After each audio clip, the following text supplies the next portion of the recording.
What's up, people of YouTube? This is here bringing you guys another video of the channel, and today we're going to be talking about Modern Warfare. But before I get into all of that, I do want to cover some housekeeping steps real quick.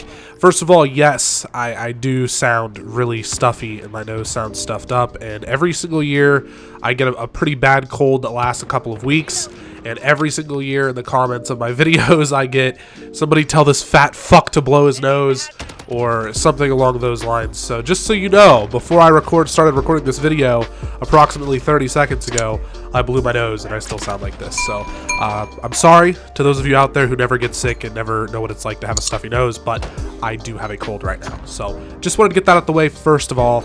So let's kind of jump into everything. Now, recently, guys, I did upload a video over on TikTok, and as I said that I felt a bunch of people cringe. Yes, I know, TikTok, but I decided that I wanted to throw my Modern Warfare Easter egg tip video up there, and it did really well. As I'm recording this video, it's sitting at 1.4 million with an M. I know it's kind of hard to hear that because I'm so stuffy, but 1.4 million views, which blew my mind, guys. Like, honestly blew my mind. I don't even know what to say. Like, my channel spiked in subs, approximately 30 subs within a matter of 24 hours, which was crazy. I don't think I've had a spike that much since like 2016 or something. So super cool, super awesome. I'm sitting at 989 subscribers right now. I think I am 11 subs away from 1,000 subscribers.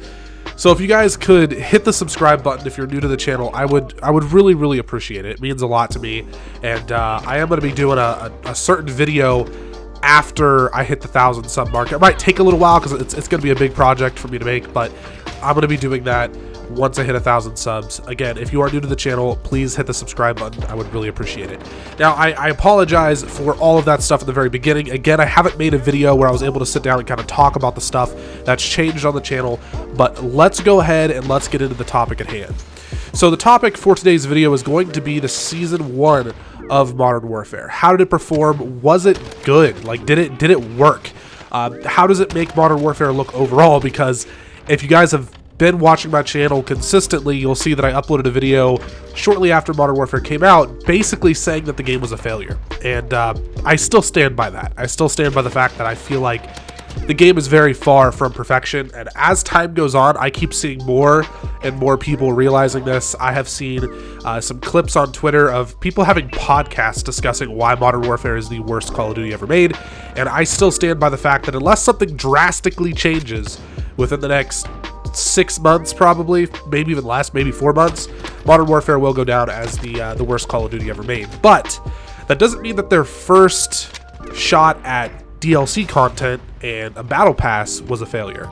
That's what we're going to talk about in today's video. So as we all know, the DLC plan for Modern Warfare is very different, and for the most part, I really do like it. And there's only a few small suggestions that I have for the content that they're releasing, and I'll get into that towards the end of the video. But to start, let's talk about the battle pass. So we got the battle pass, which you had to pay, I believe, roughly $10 for the battle pass, and when you pay for that $10 and you get all the way through the battle pass, you do earn the COD points back to purchase the next battle pass, assuming that they keep it at that same $10 price, which I don't know why they would change it. I'm pretty sure that they will keep it there. But I think that is very good. I think that is very consumer friendly, and there are lots of things you can get out of that battle pass that are completely free, which I really like. The only negative side to this battle pass, because you are spending money on it, is I feel like there's not enough diversity, and I think that will change as time goes with the battle passes, so I'm not too worried about it. But I don't think that there was enough variation within the operators. I think that a lot of the gun skins were fine, but the operators all look pretty blah. Like, they're all pretty much mostly, oh, well, this is an operator skin with a helmet that's wearing green pants instead of black pants. Like, okay, like it's different than what we had to start, but I would like there to be a little bit more variation in the character customization. And I personally am one of those people who thinks that go wild with it, have fun with it. I do not care if they're running around with a giant purple flamingo suit on. It doesn't matter to me, really, it doesn't. I like Call of Duty for Call of Duty, and I might get some hate on that, but it's, you know, I would just like to see a little bit more variation. It doesn't have to be that drastic, but they can do some more to it than what they did with this battle pass. Overall, though, I do like 95% of the stuff that you get in there. You get 2 free weapons, which we'll talk about weapons in a moment, but you get 2 free weapons from the battle pass, and I think that's what makes the biggest difference. Is we're getting free content that is game changing. It's not locked behind a paywall, it's not locked behind supply drops, and that is, in my opinion, the most important part of this DLC drop and this first season of Modern Warfare content. So they added the store into Modern Warfare shortly after they did the battle pass. It might have been the same day, and when I saw that they were adding the store, I was like, oh god, you know, here's the downfall of Modern Warfare. This is where everything's going to go to hell, and it very well could. I mean, there's not a lot of damage it needs to do to the game to make it worse than its current state, but the store could get awful, who knows. But at this current point in time, I do want to say that I really like the store, for the most part. I think that the store is fantastic. I like the bundles in there, and I will say right now that I have spent $100 on cosmetics in the store since launch, which is the first time that I've purchased cosmetic items in a Call of Duty game since, I think, Black Ops 3. So that says a lot in my opinion, because I was very anti-COD points, very anti-spend money on the $60 title. But when they put these bundles together, I felt like I was getting my money's worth. $15 to $20, the occasional $25 bundle, and I was getting so many things in there. Now, granted, I usually only wanted 2 or 3 main items, whether that was character skins or weapon skins or whatever the case was. I was getting a lot of items for that $15 to $20, and I felt like that was worth it in my own personal opinion. I also think that they're doing a fantastic job with the weapon blueprints. I think that they look super, super cool, and I will continue to buy weapon cosmetics if they keep doing it the way that they are. I'm very satisfied with that. You know, some people say it's overpriced, it's expensive, this isn't a free-to-play game. I get that. I understand your guys' complaints. I really do. And it would really bum me out if I was in a position in life where I couldn't afford to purchase these things, and thankfully I am. But I think that we all have to kind of realize that the other alternative to this would have been probably supply drops, or it would have been a much more expensive battle pass, or it would have been the guns having to be paid for outright, which honestly I wouldn't be surprised if that ends up happening at some point. But point is the store, they're expensive. It's a $60 title, but all of the stuff that really changes the game is free, and I can't complain about that. I can't. I want them to keep it this way. I will shell out $15 to $20 for cool gun skins and cool operator skins and the occasional calling card or weapon charm, whatever it is. I really like that design and that mechanic a lot. Now the operators. So we got Mara for completely free. I think that's Mara. I think that's how you pronounce her name. We got her completely free with the battle pass. Well, actually, did you have to pay for the battle? I think you got her free. Anyways, that was a really cool skin. I really like that. I rock that skin all the time. I've actually been following her on Instagram for years, so it was really cool when she ended up being the operator for the game. When I saw her skin, I was like, whoa. I couldn't think of what her name was at the time, but then I did realize on Twitter she had been posting stuff, and I saw her. And anyways, she hot as hell, and she's an operator skin, so that was cool, and it was free. Then we have the nikto bundle, which I know had a lot of drama around it, and yeah, I think that they should have made nikto probably free, honestly. Put it behind some challenges, or put it in the paid battle pass even. That I would have been more okay with, because it's $10. You did have to pay $25 to get nikto and all the stuff that came with him, which he did have some cool stuff with the tracer rounds and those weapons. But I do like nikto, and again, this goes back to what I said earlier about the store. I can't really complain about the fact that they're making you pay for this, because the stuff that really matters, the guns, the maps, it's free, and we're not splitting up the community. And at the end of the day, I care more about that than anything else. And you're getting a lot of free stuff in the battle pass, so I can look past this. I do wish that both operators were free. Now let's talk about the maps. This is probably the biggest controversy and probably the longest segment of the entire video. So we've seen Shipment, Vacant, and Crash, as well as I believe the Cargo map for the Ground War mode. And I'm actually going to throw in the Shoot House map. I know that technically came before Season 1, but I'm going to put that in here just because this was the first big bulk of DLC maps that we've seen, right? And I know that 3 of these 4 maps are remakes, but this is a testament to the fact that the maps that were in COD 4 were not made the same way that the maps are made in this game. When the game first came out, everybody said, you know, oh, these are the maps that people wanted. They didn't want 3-lane maps. They wanted this. And it was like, yeah, we kind of wanted this, but we didn't want this exactly. It's like saying that I want a Hershey's bar from Walmart, right? And then you go and you find some sort of a great value chocolate bar. It's like, it's not the same thing. Like, yeah, they're both chocolate, but they're not the same. Trust me. That's what happened with Modern Warfare. We got maps that weren't 3-lane. Yeah, that's what happened. But it was not designed the way that classic Call of Duty maps were designed. It wasn't. There were power positions, yes, but they were not built the same way as COD 4. It's like there wasn't as much thought that went into the maps. And I feel like these DLC maps really put it into position, especially Vacant, Crash, put it into position of realizing, like, holy cow, COD 4 maps were just designed better. These maps might not be what people want if they like 3-lane maps, but they are what people wanted when they didn't want 3-lane maps, you know? Vacant and Crash were...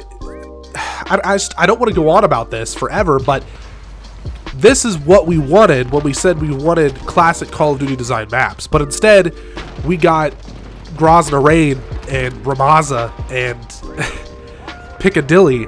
These maps are awful. The map design is bad. The spawns are bad. The time to kill is bad.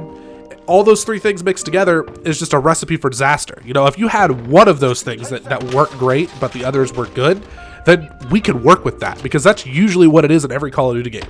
You know, we might get a Call of Duty game that has good spawns, you know, the time to kill is just whatever, and the maps are bad, or maybe the spawns are awful, but the maps are good, and the time to kill is fine, or maybe the time to kill is too fast, but the other two options are fine, and usually things work out. But this year, we got all three of them as shit, just absolute dog shit. So the maps that we got as DLC maps are very important, because I feel like these make the game more playable. I had like 5% of my will left to play this game prior to these maps coming out. Like, if these maps wouldn't have come out and we didn't get, if they were to take away the Shoot House playlist and the Vacant/Shipment playlist or whatever they decide to do, and they just said, all right guys, that was fun while it lasted, go back to playing the regular maps, I'm not playing the game. Like, it's just, I'm sorry, but it won't happen. I will not play anything aside from Shoot House and Shipment, or Vacant and Crash, or whatever. Like, if they take those away, I will not touch the game anymore, because I cannot stand those maps. I'm past the honeymoon phase, per se, where you play the game and you enjoy the first few weeks to a month of the game's release. I'm so far removed from this game at this point, to where if they took out the Shipment and Shoot House playlist and we had to play TDM on Piccadilly or Ramaza, if I get any of those maps to pop up in my my options, considering we can't vote for maps because they said that makes players back out of lobbies, when in fact if I see Piccadilly, I'm backing out the lobby, so it really changes nothing. But considering that if they were to do that, then I would completely abandon the game completely. Like, I don't even know what I would upload on the channel. Like, it's that bad. So I'm kind of holding out hope that they don't do that, and I'm also holding out hope that we get a lot more remakes, as well as, which sounds super contradicting from last year, but a lot more remakes, as well as hopefully some well thought out new maps, because wow, has it been rough, guys. It has been, like, the definition of rough is this game, like 100%. And I know that there are people out there that don't want to admit it, and I know that Activision had a really, really good sales year in terms of Modern Warfare because of that name, Modern Warfare.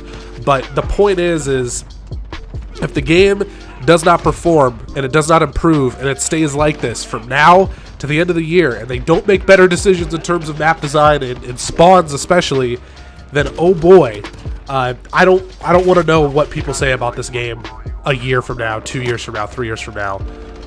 It's going to be a wild, wild time. But that's pretty much everything that I wanted to say about the maps. I think that the maps are spot on. Hope that we get more like this. I hope that they keep making playlists based around these maps, because that keeps me playing. And that's pretty much everything I wanted to say. Let's talk about the guns a little bit, as well as future updates / how I want to see weapons handled. So we got the Ram 7 and the Holger 26. I think that's how you pronounce both of those. The Ram 7 is the TAR 21. Everybody knows that. The Holger 6 is the LMG version of the G36C, which you can turn into the G36C assault rifle, which is actually a pretty good assault rifle. I won't even lie. It's not a bad gun by any means. I did enjoy using it as an assault rifle. The LMG version, in my opinion, was horrendous. Like, I don't like using LMGs as it is, period, but out of all of the LMGs that I've used in Call of Duty history, it has to be like top 3 worst LMGs that I've ever touched in a Call of Duty game, period. So have fun grinding out the ability to get that unlocked for the assault rifle version, because it hurt. It was painful to use that weapon. But the Ram 7 is really, really good. It's actually, like, it might actually be the best assault rifle in the game. Now, I've been working on getting camo challenges done, so I haven't had as much time with that gun as I would like to. But from the little bit that I have used it, I've probably put maybe an hour of game time into it, maybe 2. I really do like it. I think that it's a good gun, and it'll probably be, once I get my camos and stuff, it'll probably be one of the primary weapons that I run when I play Modern Warfare. So that's all cool and fine and dandy. Again, they were free. Happy to see that. Now let's talk about the frequency of the updates. I am not really a fan of the fact that we're going to get 2 weapons every 60 days. I don't think that's enough. Though the guns are the main character of multiplayer.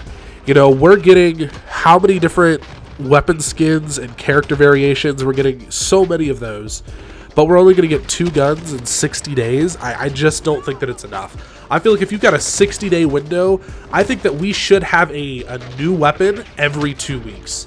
There should be a new gun in the game for us to grind towards every 2 weeks. And people might think that that's excessive, but that is what keeps the game fresh. You know, character skins are cool, but you can only see them when you're in the lobby. Character skins, like, they're not really worth it. Weapon skins are also cool, and I don't want to say that those aren't worth it, because obviously you're seeing those all the time, but eventually you kind of get tired of spending money on the same thing over and over again. Like, how many MP5 variants have I purchased? Or how many MP5 variants have I grinded out when I only really like 1 or 2 of them?